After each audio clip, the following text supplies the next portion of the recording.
Invincible follows the journey of Mark Grayson, a teenager with an intergalactic superpowered lineage. He's the son of Nolan Grayson, aka Omni-Man, an all-powerful cosmic hero from the planet Viltrum, who touched down on Earth years ago. Armed with newfound powers, Mark embarks on his own odyssey while juggling everything that comes with being a teen along the way. Invincible is a wild mix of outlandish superhero antics, family drama, and spectacular brutality. Episode 1, It's About Time. The series premiere episode begins with an epic introduction to the Guardians of the Globe as they take on the Mauler twins. Omni-Man makes his first appearance, foreshadowing not so great things to come. We then meet Mark Grayson and his mother Debbie Grayson, and the relationship seems about as typical as it can get for a mother and son duo, but with the almighty Omni-Man in the mix as father and husband. We then meet Mark's best friend William Clockwell and are introduced to his life as a high school senior. Even though Mark doesn't yet have his Viltrumite powers, he still tries to stand up to a bully named Todd, who is giving Mark's school crush, Amber, a hard time. Mark's powers finally kick in while he is in the middle of taking out the trash at his job. He then goes on a little joyride via flight, testing out his new powers. The next day, Mark and Nolan train for the first time. It starts out well enough, but doesn't end on a positive note after Nolan punches Mark in the chest. In an attempt to de-stress, Mark stops a robbery while wearing a homemade suit. Nolan witnesses the entire ordeal, leading to father and son having a serious heart-to-heart about the kind of hero Mark wants to be. He says he wants to be just like his dad. To make up for the rough morning training session, Nolan takes Mark to get his first superhero suit made by Art Rosenbaum. Nolan isn't the only parent Mark has a heart-to-heart with on that day. Later that evening, Mark and his mom Debbie have a moment of their own. Debbie tells Mark that he doesn't have to be the great Omni-Man, he only needs to be the best Mark, aka Invincible. The episode ends on a high note and on a violent note. Mark goes back to Art for his new suit, deciding on the name Invincible. Meanwhile, his dad, Omni-Man, annihilates the entire Guardians of the Globe team before falling unconscious. Episode 2, Here Goes Nothing. Episode 2 opens with the Global Defense Agency finding the Guardians dead and Omni-Man unconscious. The director of the government agency, Cecil Stedman, informs Mark and Debbie about the situation, but no one knows what actually happened. We're introduced to the teen team when they come to Invincible's aid as he tries to save civilians during an attack on the city by aliens known as the Flaxons, who lose at this point in the episode due to their rapid aging once they are on Earth. Mark recognizes one of the teen team members, Adam Eve, who's also a student at his school. Later that day, she takes Mark to the teen team headquarters to officially meet the other members, Robot, Rexplode, and Duplicate. Meanwhile, the Global Defense Agency continues its investigation of the Guardians' deaths, and they encounter Damian Darkblood, a demon detective doing his own investigation. The Flaxons return to Earth after finding a way to reverse their aging. This time around, Invincible and the teen team take them on, together destroying their anti-aging technology, forcing them to leave. Nolan continues to recuperate, finding enough strength to start training Mark again. Cecil stops to inform them of another alien who is about to attack Earth, and Mark volunteers to go. He finds out the alien is named Alan, and he is testing Earth's defenses for a coalition of planets. Alan had the wrong planet though, and the two bid a friendly goodbye.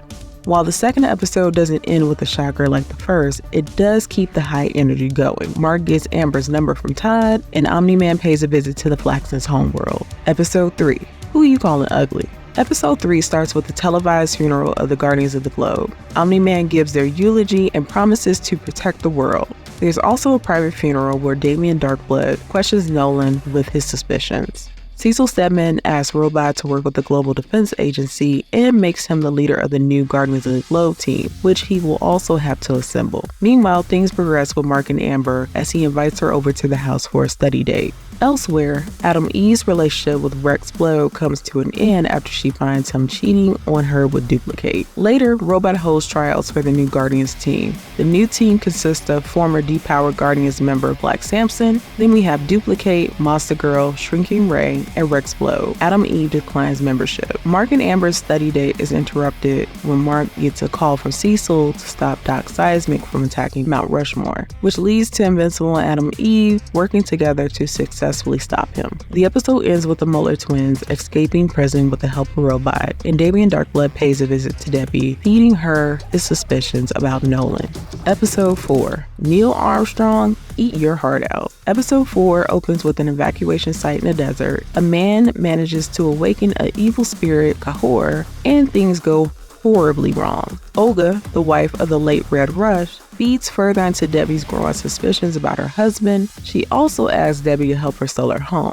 Nolan confronts Damien Darkblood and warns him to stay away from his family. Damien tells Nolan that his wife Debbie is already suspicious. Later, Cecil asks Nolan to shadow NASA's first manned mission to Mars as an attempt to get him off planet so he can investigate the Guardians' deaths. But Nolan refuses. Instead, Nolan tries to squash the tension between him and Debbie with the vacation. Mark then volunteers to go in his dad's place. While on Mars, the mission goes sideways. Mark has to rescue the astronauts from the Martians who want to kill them in order to prevent the sequids, a squid-like parasite, from infecting them. Back on Earth, Cecil banishes Damien Darkblood to keep him from doing any further investigation. We find out that Damien manages to hide his notebook in Debbie's closet.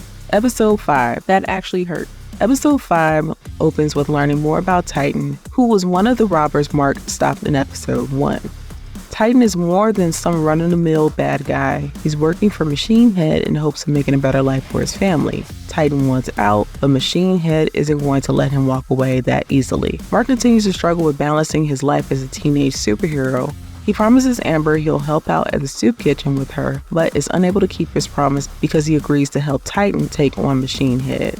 Nolan heavily disagrees with Mark helping Titan, reaffirming that Mark isn't the same kind of superhero his dad wants him to be. Titan and Invincible take on Machine Head and his goons. It doesn't go well at all. Meanwhile, Amber and Eve bond while volunteering at the soup kitchen after Amber asks Eve to join her in Mark's place. The Guardians of the Globe show up to help Invincible and Titan, but Battle Beast beats the hell out of Invincible, Monster Girl, and Black Samson.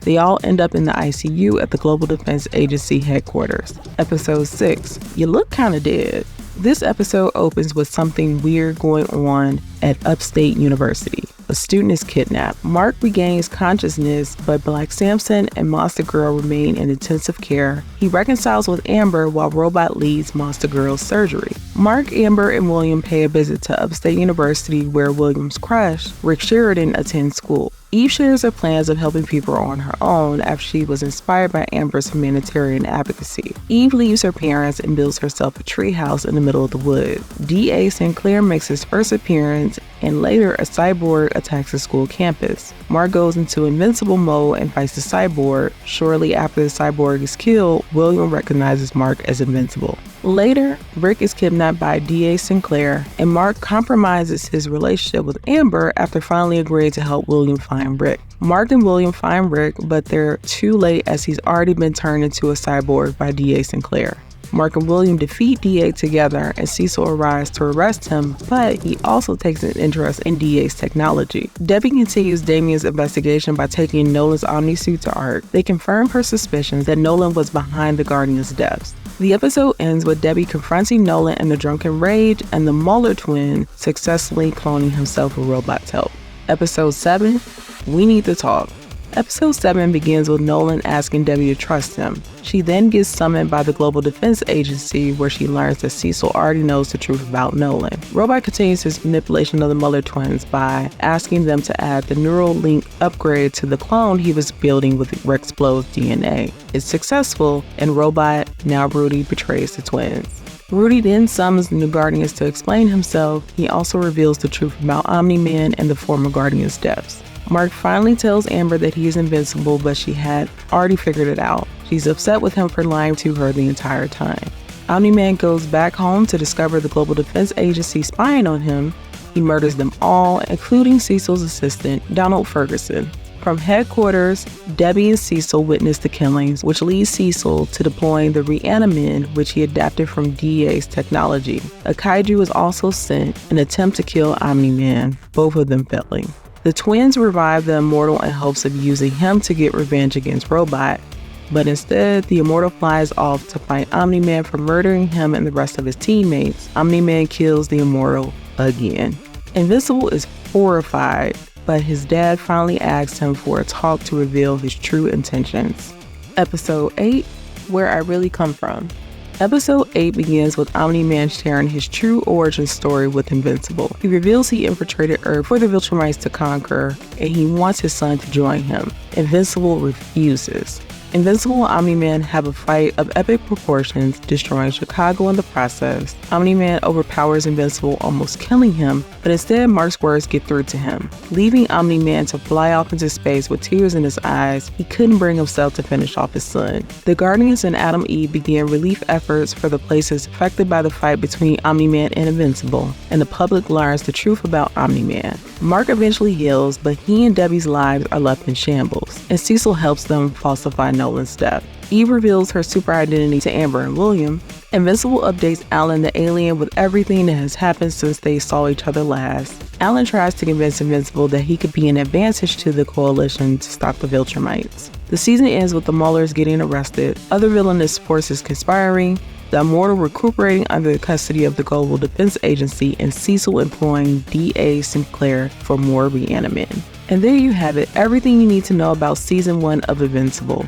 Don't forget Season 2 will premiere on Prime Video on November 3rd.